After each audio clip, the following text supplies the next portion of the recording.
time to do another Friday night video. This one's going to be a little bit different. It's not really machining. A few weeks ago, my wife came to me with her phone. She's part of a Facebook page called Buy Nothing for our area, where people just want to get rid of things. Shows me a picture of a generator, and I look at it. Whoa, yeah, I'll take it, sure. So the bunch of people wanted it, and I guess the person decided to gift it, they say gift, to my wife. So we drive over to the house that's listed it, and it's sitting outside the garage door, and I look at it like, oh, this thing has been left outside for years. It is a total wreck. But I'm committed. I have to accept it. So I pick it up. And, oh, it weighs a lot. All I could do to lift it high enough to get it in the back of my wife's car. So I get it home and I decide, what the heck, let me rebuild it, overhaul the thing. So I did take a lot of pictures as I was taking it apart, but I didn't tape or, voice what I was doing. So I'm going to do a voiceover here, kind of a slideshow of all the pieces. And then towards the end, you'll see I'm running it here in the shop. And it's running at very slow RPM. And the reason is I knew the carburetor was going to be plugged. It's an old-fashioned carburetor. It's got a float needle valve. But the main jet, I took it out and I looked at it completely closed. So I took one of my smallest drill bits, I think it was 12 thou, and tried to poke it through and it wouldn't go. So I took a piece of wire wrap, my electronic days. Wire wrap is 9 thousandths thick, and it managed to put a hole in there and put it all back together, and it's running slow, but I did find the PDF shop manual for it. Going through the manual, they said that hole is supposed to be 20 thousandths. Gee, no wonder it's running slow. Take it apart again, pull the jet out, jam a 20 thousandths drill bit in there, and sure enough, it opened up. Now, the very end, I'll show you, it's outside, it's running at full speed, and you can see kind of, the slideshow is going to show the ends. You don't really know how it goes together, but you'll see it at the very end. So I hope you enjoy the rebuild. Catch you next week. Okay, here's the slideshow. This is one of the sides, and again, I took pictures so I knew if I couldn't put it together or I had a problem, I'd have pictures of it to know how it came.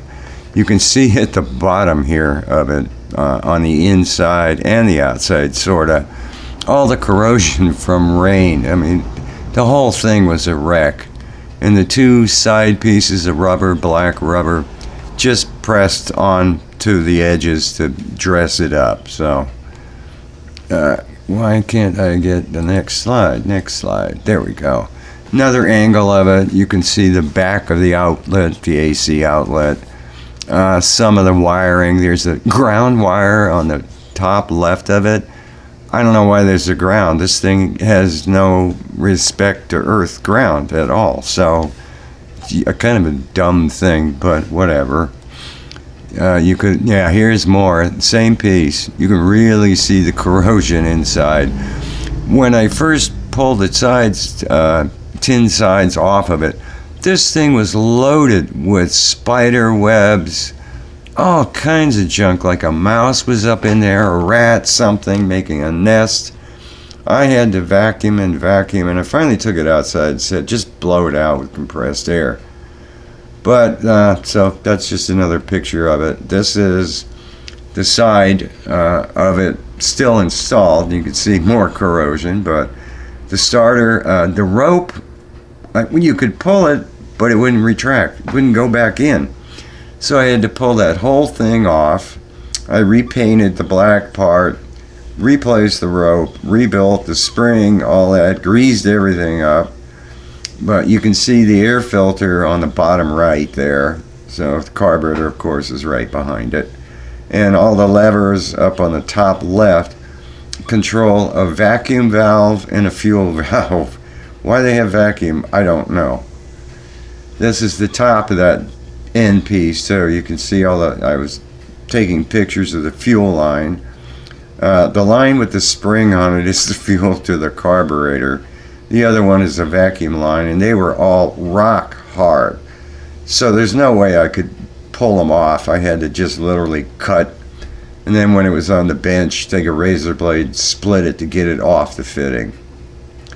Another picture of it too, side view more. You can see rust too all over everything.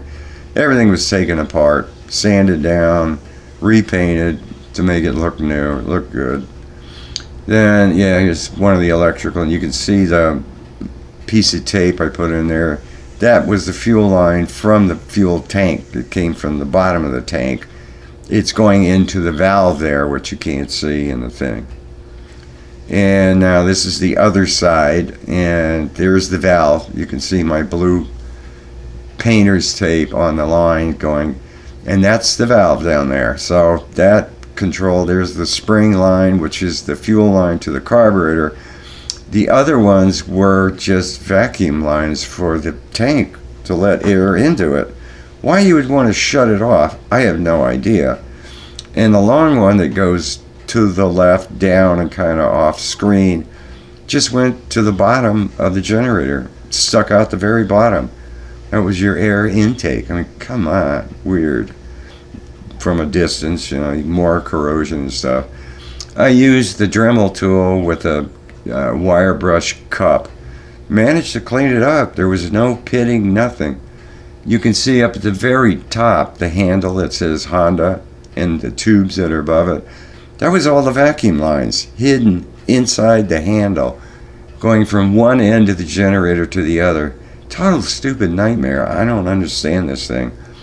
And to figure out the tubing, it's like 4 different sized pieces of tubing I had to find on Amazon. All in all, I put about $40 into this thing, and I did wind up selling it for a couple of hundred, so I got my money back and some profit from my work. There's a closer picture of the valve here on the right side. Some of the wiring connectors, because I had to take all the connectors apart and clean the contacts before I could do anything. And that's the end of the slideshow, I guess. Okay. It's smelling up the garage, so I don't want to rent it a whole bunch. Evidently, there is a kill switch on the fuel. Turn the fuel on. There it goes.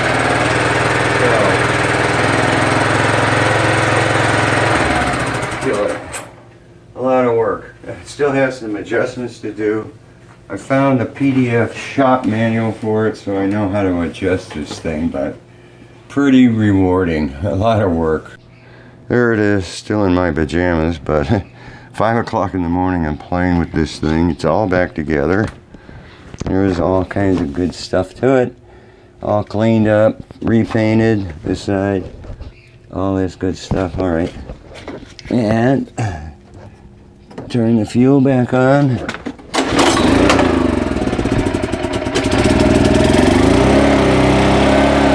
Full light right there. 60 hertz on the money too. And I had hooked the vacuum up to it. And the vacuum cleaner ran just fine. So this thing is great. Not that quiet, but kill it. Yeah. I don't know why it did that weird start. Usually it just starts right up, but okay.